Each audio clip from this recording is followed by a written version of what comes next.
Assalamu alaikum everyone. This is Samreenabbas and welcome to a virtual tour of the captivating library of the University of Sindh Jamshoro. Towering bookshelves filled with centuries of wisdom to state-of-the-art digital resources.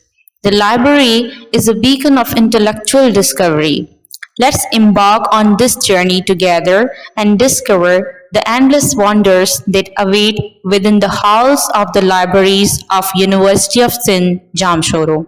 The public library and the library of Department of English Language and Literature at the University of Sindh stands as twin pillars of academic excellence and library enrichment. The public library, with its vast collection spanning myriad disciplines, serves as a hub of knowledge for students, faculty, and researchers alike.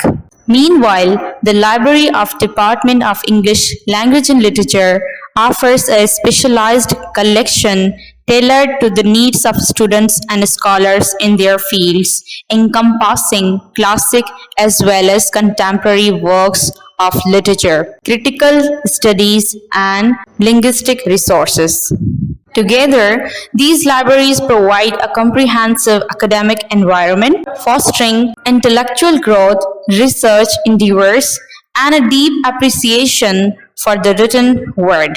Both libraries play integral roles in advancing education, scholarship, and literary culture within the university community and beyond. Thanks for watching, and do subscribe to my YouTube channel, like and share as well. And let me know if you liked this video.